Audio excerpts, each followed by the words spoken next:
Comenzaremos ahora con el estudio de mercado, que es la primera etapa en el proceso de diseño y evaluación técnico-económica de los proyectos. Queremos determinar en este estudio la real existencia de interesados potenciales compradores de nuestro producto o servicio, además de definir la cantidad de esos bienes o servicios que ofrecemos que podrían ser adquiridos por los interesados a un determinado precio. Por otra parte, se deben definir en esta instancia qué estrategias utilizaremos para captar esa fracción del mercado al que va dirigido nuestro producto o servicio y cuáles serían los canales que vamos a utilizar para comercializarlos. Finalmente, y de gran importancia, por supuesto, identificar los factores de riesgo para la ocurrencia del proyecto, de tal manera que el inversor sepa a qué se enfrenta, es decir, si el proyecto tendrá un mercado real existente.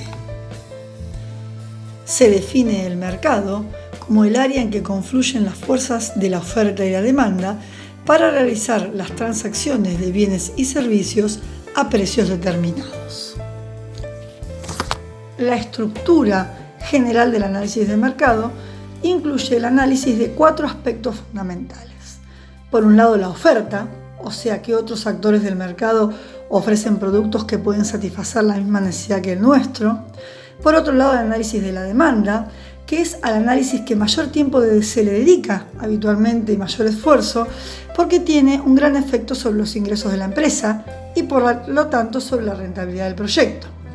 También se incluye el análisis de los precios, que como todos sabemos resulta muy crítico para el posible nivel de venta que tenga el proyecto y su posicionamiento en el mercado.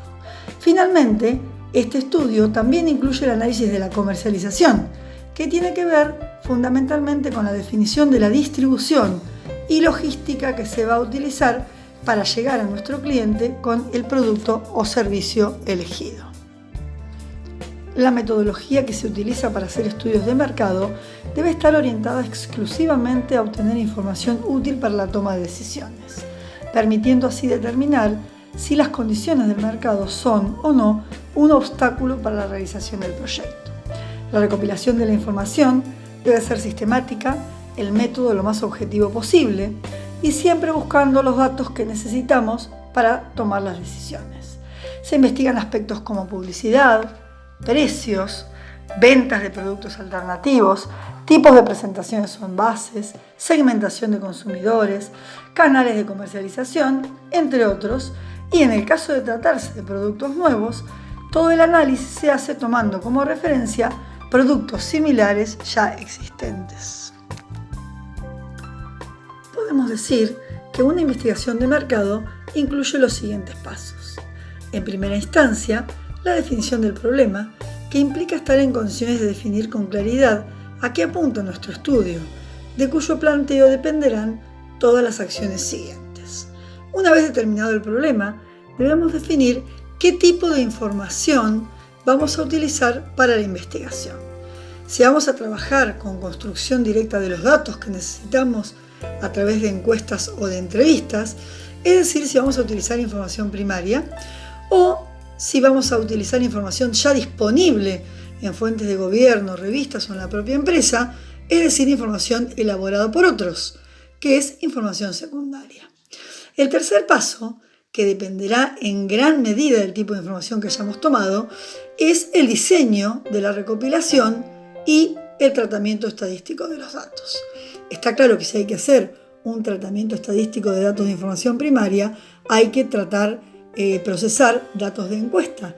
En cambio, si es información secundaria, ya tendríamos algunos resultados preliminares. En el cuarto paso, se hace procesamiento y análisis de esos datos que hemos buscado y ya hemos tratado estadísticamente o no, para finalmente poder estar en condiciones de elaborar un informe. ¿Qué habría en el informe? Bueno, ahí debemos expresar claramente los resultados de la investigación, que nos permita concluir acerca de la existencia real de un mercado para el producto o servicio que queremos ofrecer, o en su defecto, el estudio también puede decir que no hay mercado para nuestro producto o servicio. Un paso fundamental en el estudio de mercado es la definición del producto o servicio que se va a ofrecer. que es lo que constituye la esencia de la empresa. La definición precisa del producto o servicio va a incluir distintos aspectos, dependiendo de sus características y propiedades. Por ejemplo, si estamos hablando de un producto alimenticio, tendremos que definir aspectos nutricionales, bromatológicos, de composición, si está dirigido a un sector específico como celíacos, diabéticos o cualquier otro elemento que permite identificar claramente los atributos del producto, para así luego poder determinar cómo se va a conseguir el posicionamiento de la empresa en el mercado. Para un repuesto o una pieza industrial necesitaremos planos, bocetos, datos de resistencia o flexibilidad y toda otra información que nuevamente permite identificar el producto.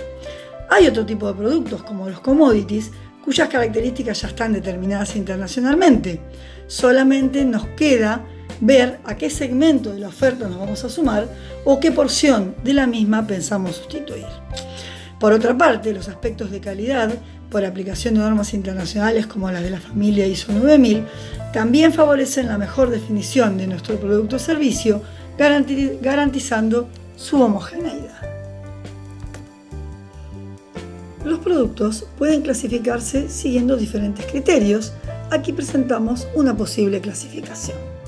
La primera, que es muy conocida porque forma parte de nuestra vida cotidiana, es la clasificación por su vida en almacenamiento.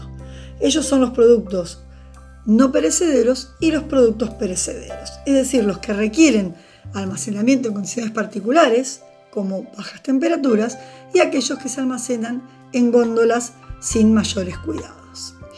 Por el tipo de consumo, los productos se clasifican en los que se adquieren por conveniencia, que se subclasifican en básicos y por impulso, llamando básicos a los alimentos, y por impulso, dentro de los que uno necesita convenientemente, las ofertas o los artículos nuevos.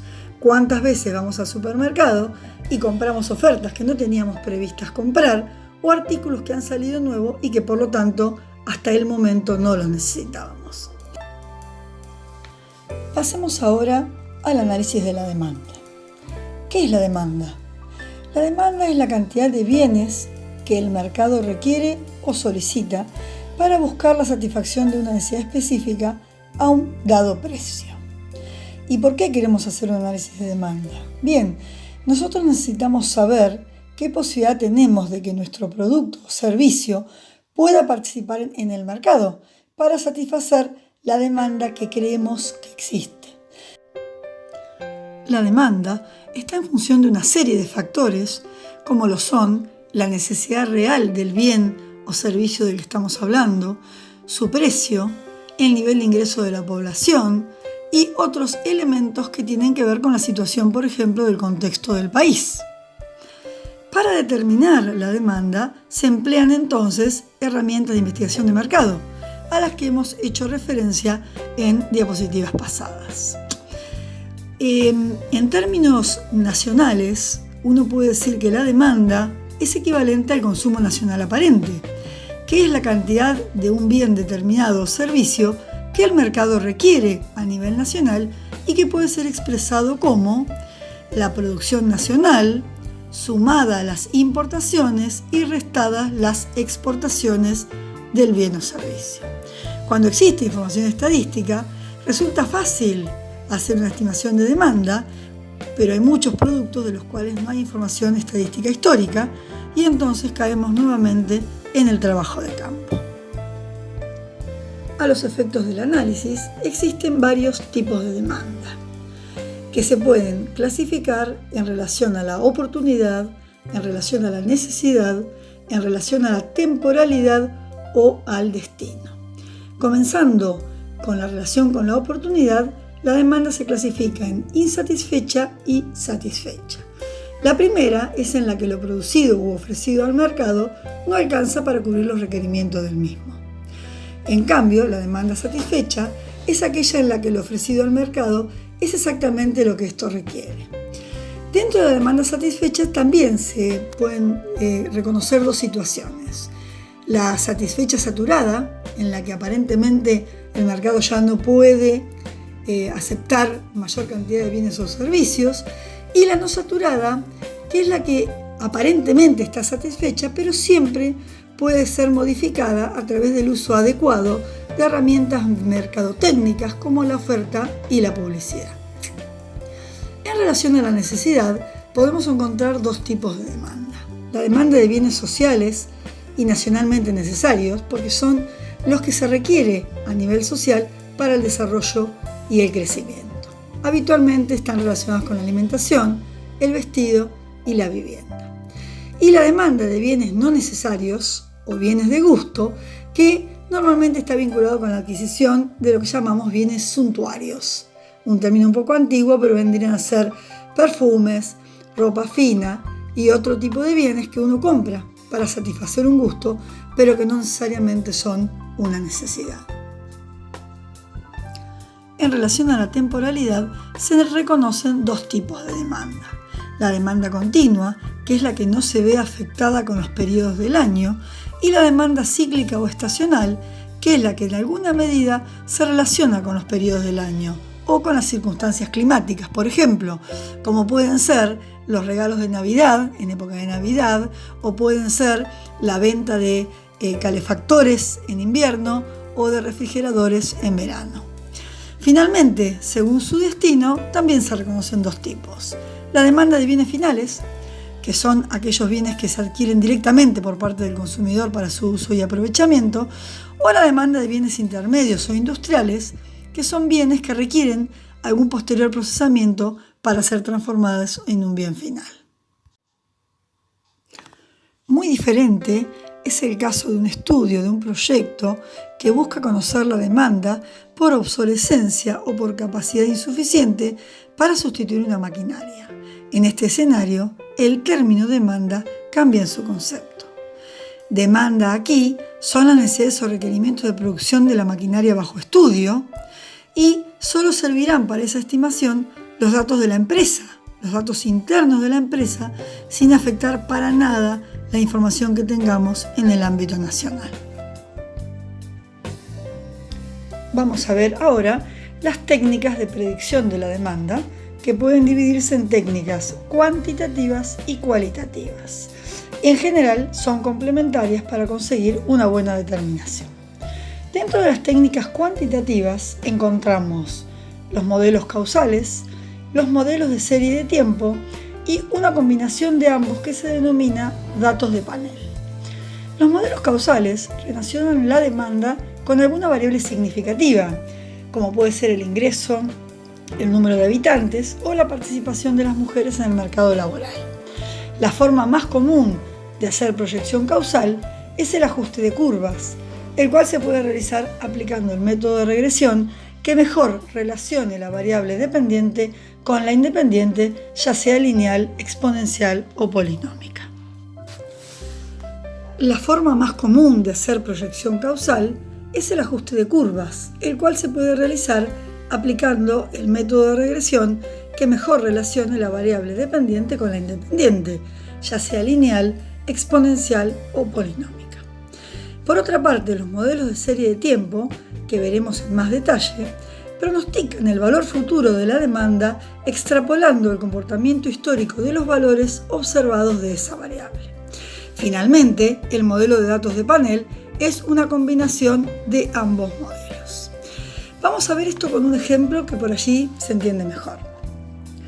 En las grandes ciudades, el número de mujeres que trabajan suele ser elevado y existe una tendencia a que reduzcan el tiempo de sus actividades domésticas, adquiriendo, por ejemplo, electrodomésticos para lavar las vajillas. Un modelo causal relacionaría la cantidad de lavavajillas vendidos con la cantidad de mujeres que trabajan en esta ciudad. Un modelo de serie de tiempo analizaría la evolución en el tiempo de la venta de lavavajillas y uno de datos de panel relacionaría la evolución del número de mujeres que trabaja con la venta de lavavajillas a través del tiempo. En cuanto a las técnicas cualitativas, como hemos dicho, complementan las técnicas cuantitativas. En general, se utilizan de manera exclusiva cuando no hay antecedentes o datos históricos y se basan fundamentalmente en la opinión de expertos a través de análisis de predicción y técnicas de investigación. Es decir, se utilizan experiencias pasadas o conocimientos previos que tenga la gente en situaciones similares. Tal como hemos comentado, los modelos de series de tiempo pronostican el valor futuro de la demanda extrapolando el comportamiento histórico de los valores observados y por lo tanto está asumiendo que las condiciones que explicaron su comportamiento en el pasado se mantendrán a futuro. Los patrones de tendencia de ese comportamiento pueden clasificarse en tres tipos: de tendencia secular, de variación estacional o de fluctuaciones cíclicas. Finalmente, el de movimientos irregulares, que surge por causas aleatorias, es un patrón muy difícil de predecir. En esta placa observamos gráficamente las fluctuaciones de tendencias de los casos mencionados, excepto por supuesto el último, que no obedece a modelo alguno. Veamos ahora, de manera global, cómo funciona la estructura económica del mercado, entendiendo a este como el conjunto de compradores y vendedores de un dado producto o servicio. Por un lado, tenemos lo que se llama competencia perfecta, que es una situación ideal y por lo tanto teórica del mercado, donde participan muchos compradores y muchos vendedores, ofreciendo un producto homogéneo y un sistema de información abierto y simétrico entre todos los participantes. Esta situación tendría como consecuencia que el precio solo se defina por la relación oferta y demanda, ya que nadie tiene poder suficiente para influir sobre él. En el otro extremo tenemos el monopolio, que es la situación de mercado en la que solo una organización, entidad o empresa ejerce el control del comercio en un dado territorio y el producto o servicio no tiene sustituto. Por lo tanto, no existe ninguna competencia. En esta situación no hay negociación de precio ni de disponibilidad y el único realmente beneficiado es quien ejerce el monopolio. Ejemplo de esto son las empresas de servicio. Existe una situación intermedia entre las dos antes mencionadas, que es la competencia monopolística. En este caso, existen numerosos vendedores de un producto no tan homogéneo, sino diferenciado, por ejemplo, por calidad o diseño. En la competencia monopolística no hay dificultades para entrar o salir del mercado y la principal herramienta es la diferenciación con productos similares, por lo que hay un manejo relativo de los precios. Un ejemplo de ello son los restaurantes o las casas de venta de ropa minorista. Finalmente tenemos el oligopolio, que es la situación en la que hay un número reducido de productores para atender toda la demanda. Esto permite un control de precios por acuerdo entre los pocos productores y un ejemplo de ello son Coca-Cola y Pepsi, Nike, Adidas y otros semejantes. Vamos a analizar a continuación la funcionalidad de la demanda respecto de algunos factores de interés, como son el precio del bien en cuestión, los ingresos de los consumidores o los precios de los bienes sustitutos. En términos generales, la cantidad demandada aumenta cuando disminuye el precio o cuando aumenta el precio de bienes sustitutos, ya que los consumidores de esos bienes se volcarán al producto en cuestión. Por otra parte, también aumentará cuando lo hagan los ingresos de los consumidores o cuando aumente la cantidad de consumidores que tienen a mi producto dentro de sus preferencias. Si nos detenemos en particular en la función del precio con la cantidad demandada, podemos obtener una función decreciente representativa de la situación descrita. A partir de esta función, vamos a definir un concepto de utilidad como es la elasticidad precio. La elasticidad de la demanda-precio se define como la variación de la cantidad demandada ante un cambio de precios. Existen dos tipos de elasticidad. Una es la elasticidad punto, que determina el cambio porcentual de la cantidad demandada ante el cambio porcentual del precio, y la otra es la elasticidad arco, que determina el cambio porcentual promedio de la cantidad demandada ante el cambio porcentual promedio en el precio. A partir de estas definiciones, vamos a decir que la demanda es elástica cuando el cambio porcentual promedio en el consumo es mayor que la variación porcentual del precio. Es decir, el precio de un bien que aumenta en un 5% y la cantidad demandada disminuye en un 10%. Esto suele suceder en bienes muy durables como pueden ser los artículos de lujo o bienes suntuarios. Vamos a decir que la demanda es inelástica cuando el cambio en el consumo es poco sensible a cambios en los precios. Esto sería ante un aumento del 5% en el precio del bien, la cantidad demandada solo disminuye un 2 o 3%. Esta situación se da, por ejemplo, con los combustibles, ya que no tienen bienes sustitutos. Finalmente, la relación es unitaria cuando ambas se modifican en igual magnitud.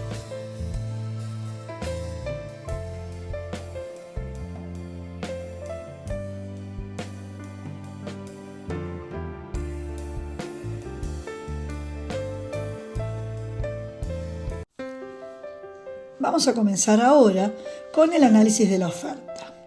La oferta se define como la cantidad de bienes o servicios que un conjunto de oferentes o productores está dispuesto a poner a disposición del mercado a un determinado precio.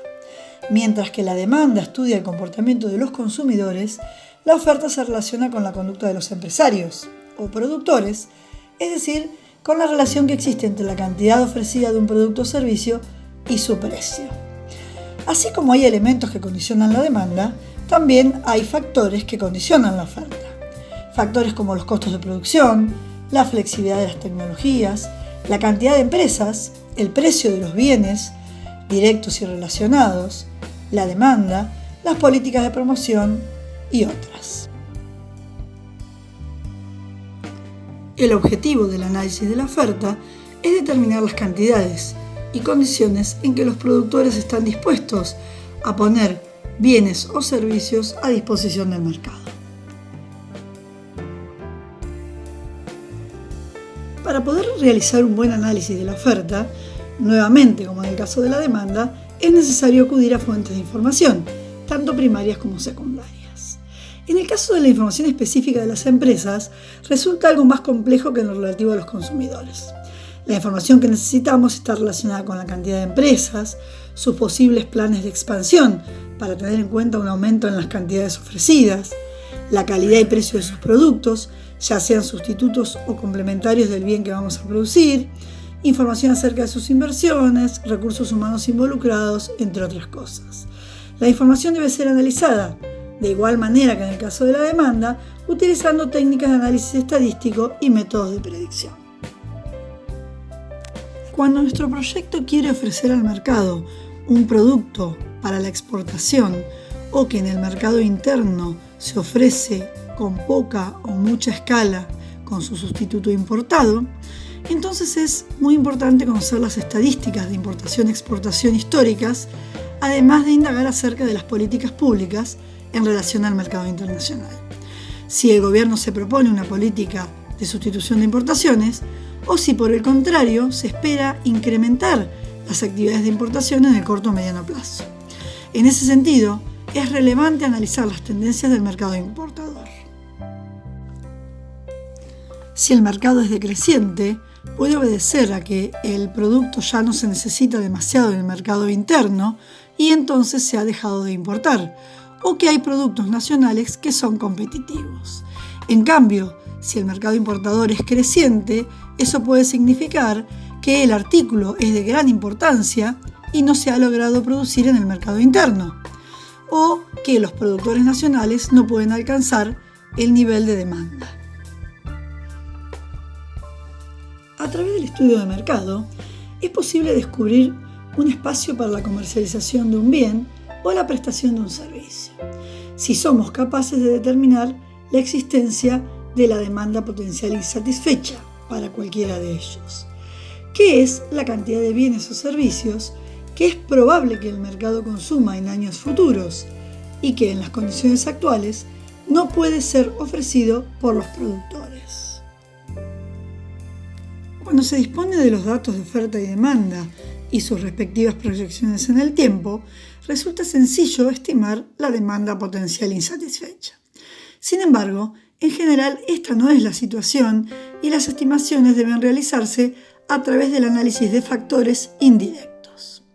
Si solo se dispone, por ejemplo, de una curva de demanda, es posible decir que podrá existir una demanda potencial insatisfecha solo si esta curva es creciente. Vamos ahora a un punto muy importante de nuestro estudio que tiene que ver con la determinación de los precios. Llamamos precio a la cantidad a la que los productores están dispuestos a vender y los consumidores a comprar un bien o servicio, cuando la demanda y la oferta están en equilibrio. Situación que ya hemos observado es ideal. Existen diferentes tipos de precios, dentro de los cuales el precio internacional va a ser un precio que utilicemos frecuentemente en proyectos de ingeniería que atienden el mercado internacional. Ese precio se llama también precio FOB, que es el precio de un bien, diríamos, a bordo del transporte con que se va a enviar en el país de origen. Este precio debe incluir los costos de transporte interno, los derechos de exportación y las utilidades esperadas sobre ese bien. Habitualmente se expresa en dólares. Otro precio que debe determinarse en moneda extranjera es el precio regional externo, que tiene validez para regiones del continente. El resto de los precios se expresarán en moneda nacional y su definición tiene que ver con el ámbito geográfico de validez. Así, el precio nacional es para todo un país, el regional interno para una región dentro del país, en nuestro caso puede ser el NOA, la región pampeana, y el local para una provincia, partido o localidad. Hay diversos factores que afectan el precio de un producto, como son la demanda, la competencia y los precios de la competencia, los costos de producción, las condiciones de venta, qué parte se vende de contado y qué en crédito, el tipo de envase, la marca, la publicidad y otros. Existen varios métodos para determinar los precios. El primero de ellos, en función de los costos, se basa en calcular el costo de producción, administración y ventas y agregarle una ganancia. Otro método, cuando se calcula en función de la demanda, en el que debe estimarse el valor que tiene mi producto o servicio para el futuro cliente, sin tener en cuenta los costos de producción del mismo. Un tercer método, en función de la competencia, tiene que ver con los precios que existen en el mercado al que quiero ingresar y por lo tanto con el que debo competir, y es muy utilizado cuando mi producto no tiene diferenciación. La fijación de precios se deberá realizar mediante una adecuada combinación de estos tres métodos, dándole mayor preferencia a aquel que más se ajuste a las características del mercado en el que nos vayamos a mover. Así, en una situación de dominio, sea monopolio o cuasi monopolio, podremos utilizar el método en función de los costos. Cuando entramos en un mercado con posibilidad de diferenciación, lo podremos hacer en función de la demanda, o finalmente lo haremos en función de la competencia si vamos a estar en un mercado con productos y servicios estándares. Vemos en esta placa las expresiones que se obtienen para los precios de venta, cuando los determinamos en dos condiciones. Una de ellas como un porcentaje de ganancia sobre los propios precios de venta y la otra como un porcentaje de ganancia sobre los costos unitarios. Vemos aquí cómo es posible determinar el precio si se conoce la función de la cantidad demandada, en términos, por ejemplo, del ingreso per cápita de los consumidores, del tamaño de la población y de los gastos de publicidad. En este escenario, es posible determinar un precio que maximice las utilidades, definida esta como la diferencia entre el ingreso total y los costos totales. Finalmente, vamos a abordar el último aspecto del análisis de mercado, que es el análisis de la comercialización. Entendida esta como la actividad que permite al productor hacer llegar un bien o servicio al consumidor con los beneficios de tiempo y lugar. Es un aspecto muy importante en el funcionamiento de la empresa, ya que podemos tener el producto que mejor atienda las necesidades de las personas, pero si no somos capaces de hacerlo llegar adecuadamente al consumidor, no podremos alcanzar los objetivos de nuestro proyecto. La comercialización no es la simple transferencia del bien al consumidor, sino que tiene que ver con ser capaces de generar mecanismos que permitan conferir los beneficios del producto que estamos ofreciendo para instalarlo en la mente del consumidor. Generalmente, las empresas no se ocupan de comercializar todos sus productos y aparecen las empresas o negocios de terceros que hacen el trabajo de transferir nuestro producto al consumidor final. Estos son los intermediarios. Hay dos tipos de intermediarios, los comerciantes y los agentes. Los primeros adquieren la propiedad de los bienes, en tanto que los agentes solo son contacto entre el productor y el consumidor. Debemos tener en cuenta que el valor final de los bienes se verá afectado por el número de intermediarios. Aún así, los mismos son de gran utilidad para las empresas de producción, ya que se ocupan de la mejor promoción y ubicación de los productos, concentran grandes volúmenes de productos diversos, asumen riesgos de transporte y sirven de comunicador permanente entre el consumidor y el productor. Bien, ¿y cómo llega un producto desde el productor al consumidor? A través de los canales de distribución. Se dice que el canal de distribución es la ruta que recorre un producto para ir desde el productor al consumidor final, pasando por uno o más puntos donde se pagan transacciones. El productor siempre elegirá los canales de distribución que mayores beneficios le otorguen, y podemos definir dos grandes tipos dentro de los productores: los que fabrican productos para consumo masivo y quienes lo hacen para consumo industrial. En el primer caso, tendremos estos 4 canales que se presentan en la filmina: del productor al consumidor o venta de fábrica, del productor al consumidor a través del minorista, del productor al consumidor a través del mayorista y el minorista, o del productor al consumidor vía el agente, el mayorista y el minorista. En el segundo caso, o sea para productos industriales, la diferencia la hace la percepción del fabricante acerca del asesoramiento que requiere el consumidor acerca de su producto. Cuando requiere atención personal, elegirá el primer canal, es decir, del productor al usuario industrial, y cuando comercialice un producto a destinos muy lejanos, utilizará el tercer canal, pasando a través de los agentes industriales y los consumidores industriales. ¿Cómo seleccionar el canal más adecuado? Bueno, deberemos elegir entre la capacidad de cobertura del mercado, que nos otorga un mayor nivel de intermediación, y la garantía acerca de las condiciones con que llega el producto al consumidor cuando existe un gran nivel de intermediación. Debemos tener en cuenta que los productores no eligen necesariamente una sola vía para comercializar sus productos, sino frecuentemente una combinación de varios canales. Finalmente, luego de llevar a cabo todas las tareas de investigación, estamos en condiciones de concluir acerca de la demanda y los consumidores, la oferta y los competidores, del precio, los proveedores y los canales de comercialización posibles para el producto o servicio que pensamos ofrecer. Las conclusiones de este estudio deben especificar los aspectos positivos y negativos encontrados, las condiciones favorables y los riesgos detectados, la magnitud del mercado potencial e indicar si es necesario avanzar hacia estudios de mayor profundidad o, si en caso contrario, el proyecto no tiene probabilidades de disponer de un mercado real.